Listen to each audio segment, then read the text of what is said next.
사랑하는 국민 여러분, 제 동포 여러분, 세상살이에 얼마나 고생이 많으십니까?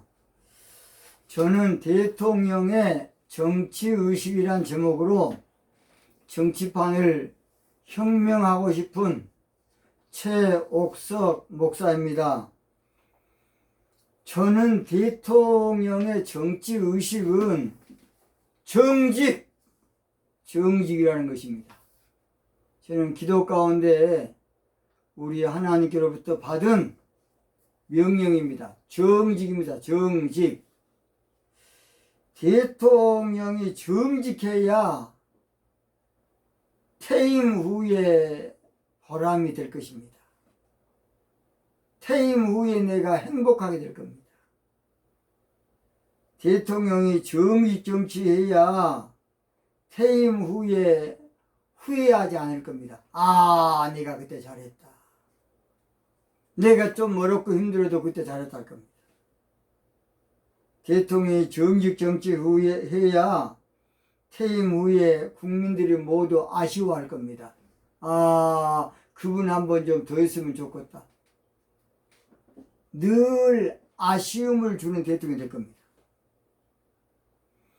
대통령이 정직 정치를 해야 역사에 길이 남는 별과 같이 빛나는 해와 같이 빛나는 대통령이 될 것입니다. 그렇게 대통령 하면 하고 싶지 않습니까? 대통령 끝나고 나서 그저 이리저리 왔다 갔다 하는 불안에 떠는 그런 대통령보다는 좀 멋진 대통령이 없냐고요. 어떤 사람 말하기를 정치인들은 교도소 담 타고 다닌다는 말을 합니다. 교도소 담 타고 다녀. 그러니까 어떻게 하면 들어가야 돼. 이게 뭔 짓거리입니까 이것이. 대통령의 월급이 적습니까? 대통령의 대우가 적습니까? 멋지게 해야 됩니다. 멋지게 좀. 국민들의 입이 떡 벌어지도록 한 번 할 사람이 있어야 됩니다. 정직 정치하는 것이 우선에는 힘들고 손해인 것 같지만은 그 열매는 너무나 좋은 것이에요. 그 결과는 너무나 찬란하고 그 결국은 너무나 위대하게 될 것입니다. 차기 대통령은 정직 정치할 대통령. 차기 대통령은 정직 정부 만들 대통령. 차기 대통령은 정직 운동을 펼칠 대통령이 반드시 나와야 되겠습니다.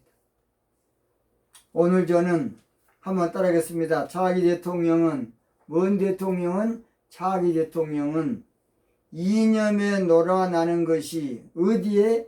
이념에 놀아나는 것이 사상에 바람난 것임을 알아야 한다. 사상에 바람난 것임을 알아야 한다. 라는 제목으로 말씀을 드리겠습니다. 제가 왜 이념 문제를 이렇게 계속 거론하느냐. 우리나라의 가장 암덩어리가 이념 문제입니다. 이념 문제. 우리나라 가장 빌어먹을 짓거리가 이념 문제입니다. 이념 문제. 빌어먹을 짓거리. 우리나라의 가장 망치는 것이 바로 이념 문제입니다.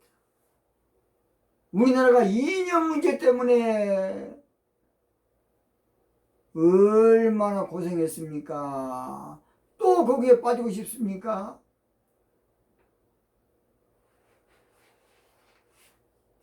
지금 우리가 자유민주국가입니다. 자유민주국가. 자유민주국가가 뭐 때문에 국가입니까?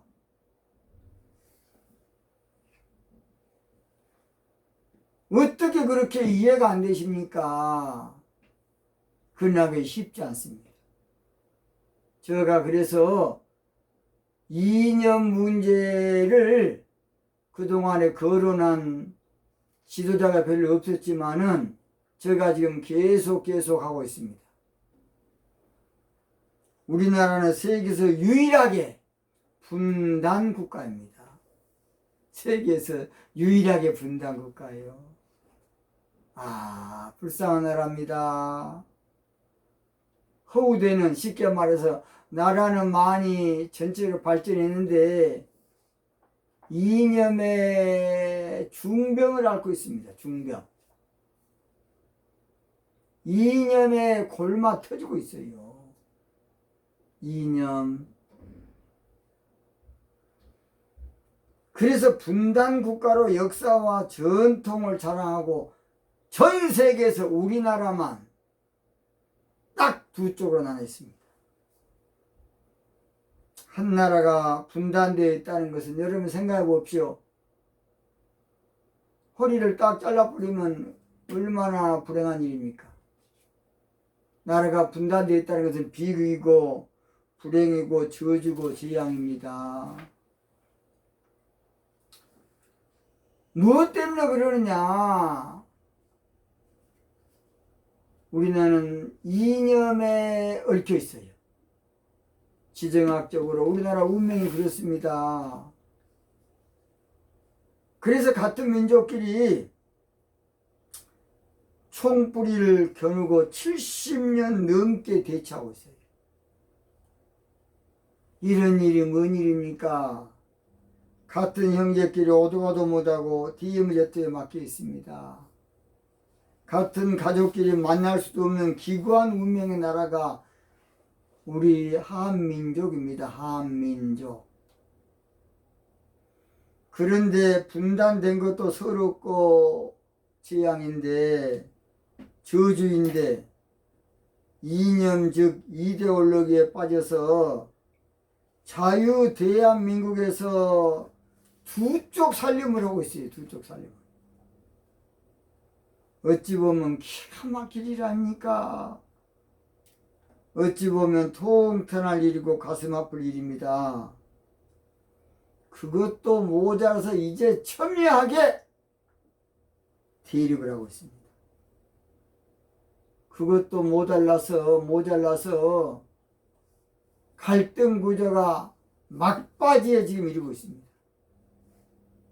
이건 뭔 일입니까? 이것이 무슨 짓거리입니까? 이념에 속아 넘어가는 것은 창세기에 보면 에덴 동산에서 뱀의 유혹을 받아서 넘어간 하와와 같은 이치입니다. 에덴 동산 같은 좋은 환경에서 자유민주국가에서 얼마나 좋습니까? 마음대로 여러분 성당에도 가고 절에도 가고 교회도 가고. 이북 교회 있습니까? 이북 성당 있냐고요? 이북 절간 있어요? 공산주의 국가는 자유가 없어. 모든 게 배급제가 돼가지고 통계사가 되다 보니까 자동으로 독재가 될 수밖에 없고, 계급주의를 타파한 게 아니라 가장 무서운 계급이 되고 인권이 가장 없는 것이 공산주의입니다. 그런데 하와가 뱀에게 왜 넘어간 줄 아십니까? 뱀의 두 갈래로 갈라진 거짓 혓바닥인 공산주의의 잘못된 철학 사상에 속아 넘어가 버린 거예요. 말은 맞아. 그러나 거짓말입니다. 안 맞습니다. 말은 맞으나 안 맞아요. 실제로는 안 맞아. 그래서 창세기 3장 구약성경에 보면 1절에 여호와 하나님의 지으신 들짐승 중에 뱀이 가장 강교하더라. 뱀이 여자에게 물어가로되 하나님이 참으로 너희대로 동산 모든 나무의 실과를 먹지 말라 하시더냐. 언어로 꺾고 있는 거예요. 그래서 공산주의는요, 용어 전술을 써요. 용어 전술. 용어를 기가 막히게 막 정의, 기억, 연대, 막 평화, 좋은 말은 다 갖다 붙이는 거야. 왜냐? 공산주의가 해결 철학에서 칼막스 또는 엥겔스로 이론으로 봐서는 대단합니다. 이제 이게 정치화된 것이 레닌입니다. 레닌. 그 다음에 누가 강하게 했냐?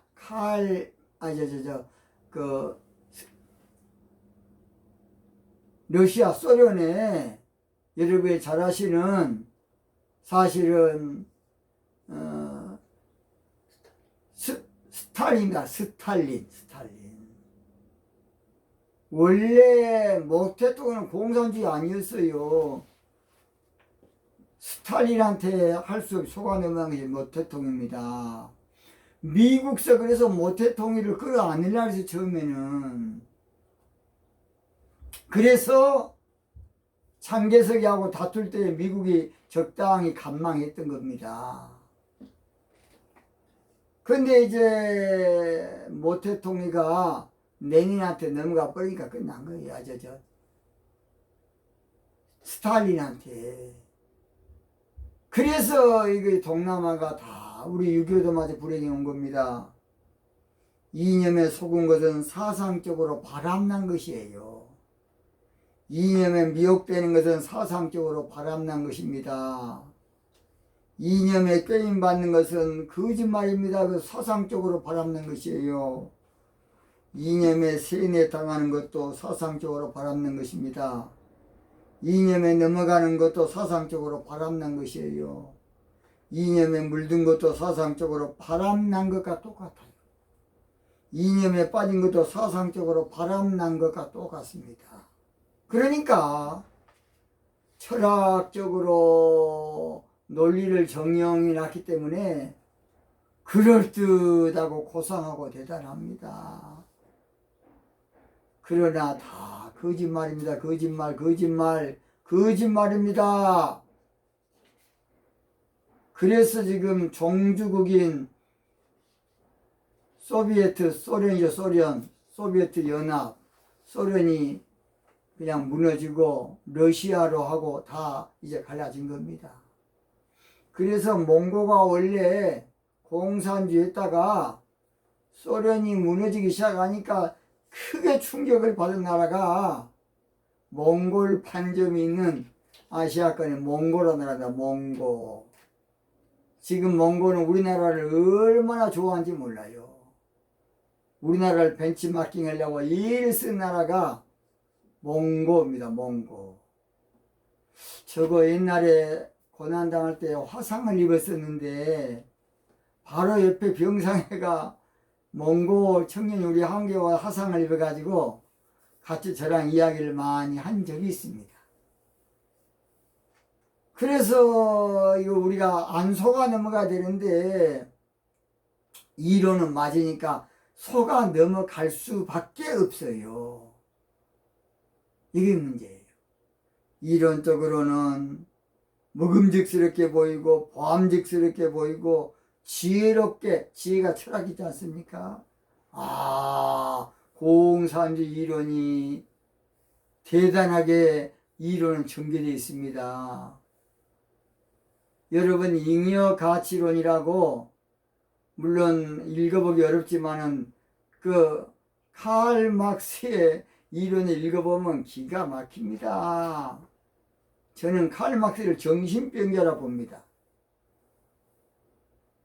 칼 막스 때문에 얼마나 많은 사람 죽었습니까?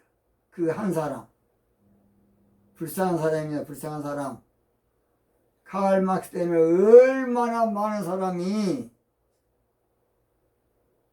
숙청되어 있습니까?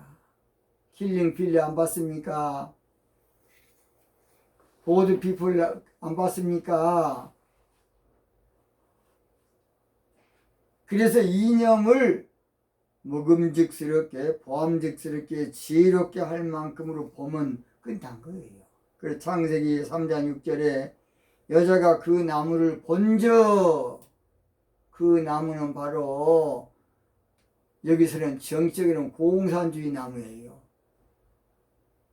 보암직도 먹음직도 하고 보암직도 하고 지혜롭게 할 만큼 탐스럽기로 한 나무인지라. 이거의 문제였어요. 내가 속아버린 거지요.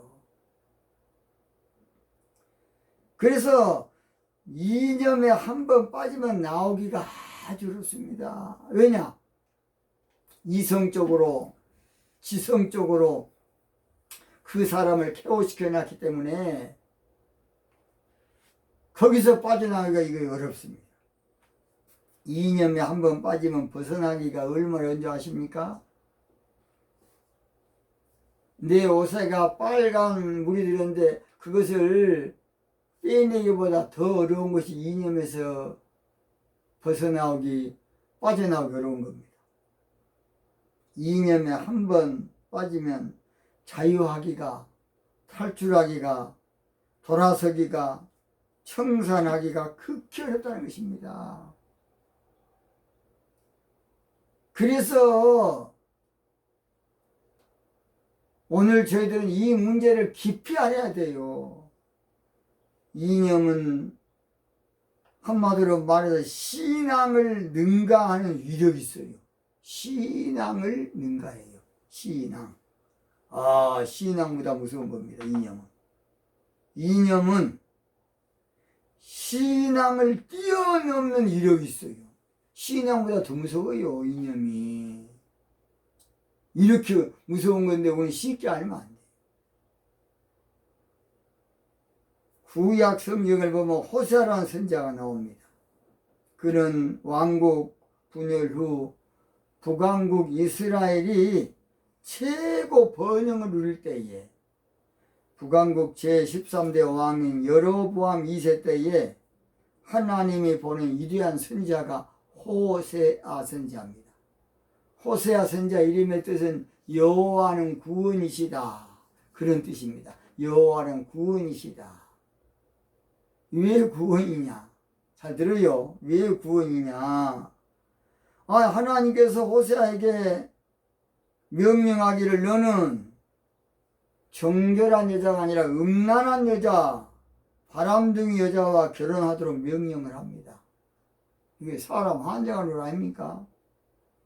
선지자가 깨끗한 여자하고 결혼해야 맞을 텐데 하나님께서 너는 바람둥이 음녀, 한마디로 말해서 음란한 여자 결혼하라고 호세아 1장 2절에 나옵니다. 여호와께서 비로소 호세아에게 말씀하시니라. 여호와께서 호세아에게 이르시되 너는 가서 음란한 아내를 취하여 음란한 자식을 낳으라. 와, 이거 하나님의 명령이었어요. 황당하지 않습니까?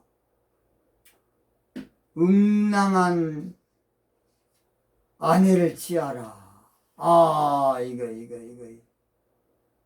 그러니까 호세아의 이 팔자가 그런 팔자야. 음란한 여자하고 결혼해야 될 팔자. 자, 제가 이 말을 왜 하느냐? 우리나라가 이념 문제에 빠질 수밖에 없는 그것이 운명적이란 말이에요. 우리나라가 지정학적으로 이념 갈등에 있을 수밖에 없는, 한마디로 그 당시에는 미소니까 소련 가까운 데가 우리나라 아닙니까? 또 안 되려고 들어서 8.15 강복된 다음에 소련이 전쟁 끝나기 며칠 전에 어떻게 들어와가지고 북한을 점령했어요. 그러니까 이거 우리는 운명적으로 우리나라 팔자가 이념에 고생을 좀 해야 될 나라입니다. 그러니까 자동적으로 이념 대립이 있을 수밖에 없는 이것이 우리나라의 운명입니다. 운명의 장난인가? 운명의 장난이야. 어쩔 수가 없어요. 그런데 왜 호세아에게 그런 여자를 결혼하게 만들었느냐? 북이스라엘이 하나님을 떠난 것을 실질적으로 체험하기 위해서 너희들은 내 마음을 좀 알아라. 그러기 위해서 음란한 여자를 결혼하게 만든 거예요. 그 바람난 여인이 바로 고멜입니다. 고멜. 뭔 멜? 고멜. 고멜이란 뜻은 끝이다, 마지막이다, 종말이다, 최후다, 끝판왕이다, 그런 의미로서 이념에 붙잡히면 끝장입니다. 끝장. 이념에 붙잡히면 종말입니다. 이념에 붙잡히면 속으면 막바지입니다. 막바지. 다 죽어야 돼. 양쪽 다. 왜냐? 서로 쳐내야 되니까. 호세아는 이런 여자하고 살면서 얼마나 고통을 당했겠습니까? 그래서 이 여자는 호세아 같은 좋은 선지하고 살면 또 잘 삶을 줄 텐데, 시간만 나면 그냥 바람피러 나가버리냐. 바람난 사람 바로잡기가 이거 아주 어렵습니다. 천지개벽이 돼야 돼요. 한 번 바람난 사람, 이념으로 바람난 사람, 머리 깎아도 안 되고 돈 다 뺏어도 안 돼요. 이념으로 바람난 사람은 전화 오면 그냥 가버립니다. 이념으로 바람난 사람은 연락만 오면 자기도 모르게 그냥 몸이 반응을 해버려. 그냥 안 가야지. 그래 가버려. 그래서 이념에 깊이 빠지면 이거 잘 안 되더라고요. 저희 아버님도 옛날에 여순반란 사건 전에 그 당시에 다 우리나라가 자익이 됐어요. 그래서 밤에 등을 들고 저 어느 굴로 오라고 낮에 다 이야기한답니다. 저희 아버님도 한 3번 갔대요. 갔더니 김일성 장군 만세하면서 하더래요. 그래 아버님은 그냥 바빠서 못 가고 끝났지만은.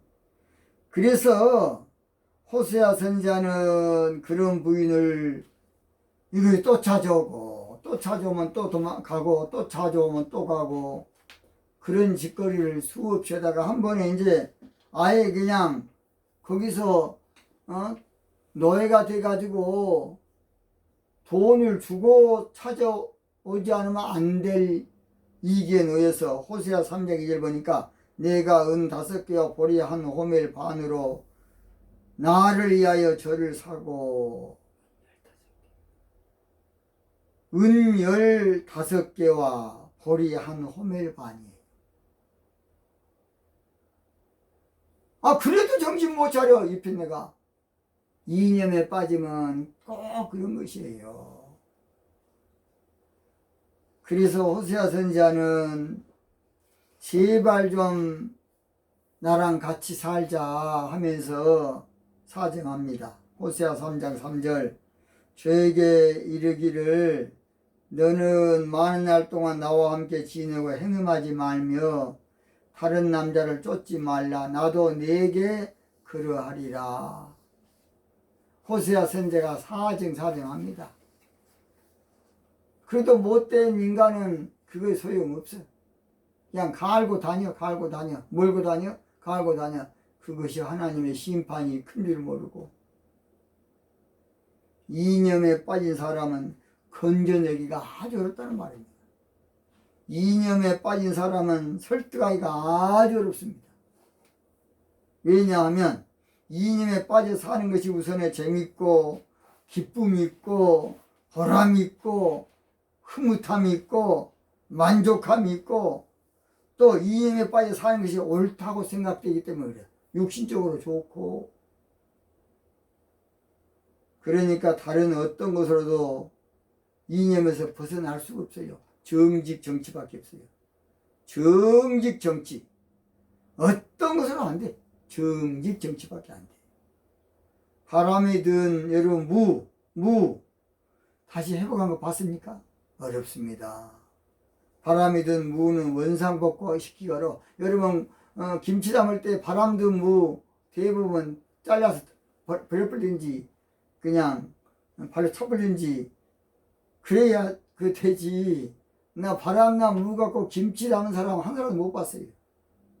나중에 맛도 없어. 바람 든 것은 바람이 안 들어야 이게 씹는 맛이 있는데 바람 든 것은 씹는 맛도 없어. 그냥 퍼글퍼글 해가지고 바람난 무를 그래서 100회 무익이에요. 100가지 소원에는 있어도 유익이 없어. 바람난 무는 냄새는 지독하게 납니다. 바람이 나놓으면 나중에 썩어 무가. 우리나라도 이념에 바람 든 무가 지금 된 나라고 이념에 바람이 든 무가 산재한 나라가 우리나라입니다. 우리나라 시급히 할 일은 정직 정치로 바로잡고 신속히 할 일은 정직 정치로 바로잡아야 돼. 이념에 바람난 무는 정지한다고 되는 것도 아니고 판단한다고 되는 것도 아니고 쓸어버린다고 되는 것도 아니고 잘라버린다고 되는 것도 아니고 심판한다고 되는 것이 아니고 바람난 무는 정직의 솥에 넣고 푹 삶아가지고 달리 이용을 해야 됩니다. 사람들이 새로운 사상에 빠질 수 있고 새로운 사상을 동경할 수 있고 새로운 사상을 추구할 수 있습니다. 그러나 너무 오래가면 쓸모없게 돼요. 전 세계가 공산주의 이론으로 얼마나 많이 죽고 숙청되고 희생됐습니까? 차기 대통령은 이념 문제를 정직 정치로 명쾌하게 깨끗하게 시원하게 처리할 지도자가 나와야 되겠습니다. 다른 길은 절대 없어요. 다른 해결책, 다른 수법, 다른 묘책 없어요. 우리나라는 차기 대통령 잘 뽑아야 합니다. 우리나라 살 길은 차기 대통령 아무쪼록 잘 선택하고 잘 선출해야 되겠습니다. 그러면 좋은 나라 될 수 있고 세계적인 나라가 될 수 있고 인류 국가가 될 수 있습니다. 저는 우리나라 장래를 긍정적으로 기독 가운데 보고 있는 목사입니다. 낙관적으로 희망적으로 보고 있습니다. 차기 대통령만 잘 뽑으면 우리나라 잘 삽니다. 차기 대통령만 잘 뽑으면 우리나라 크게 일어설 수 있습니다. 왜냐하면 우리나라 국군이 지금 오고 있습니다. 코리아 시대가 도래하고 있어요. 대한민국 기회가 지금 오고 있습니다. 몇 년 안에 통일이 될 겁니다. 보세요. 몇 년 안에 G2 국가가 될 것입니다. 몇 년 안에 세계적인 인류 국가가 될 것입니다. 걱정하지 마시고 하나님은 우리를 도우실 겁니다. 근심하지 마시고 하나님이 우리나라를 붙들 겁니다. 하나님 우리를 쓰실 것입니다. 내 눈을 두루 살피니 사나기나 날 돕는 구원 어디서나 그 어디서 하늘과 땅을 지은 여호와 날 도와주신 확신을 하도다. 하나님 우리가 도울 겁니다. 구호에 치고 마치겠습니다. 이념 논쟁으로 허덕이는 우리나라를 회복시키자, 복구시키자, 일으키자, 살려내자. 오늘 여기서 마칩니다. 대단히 감사합니다.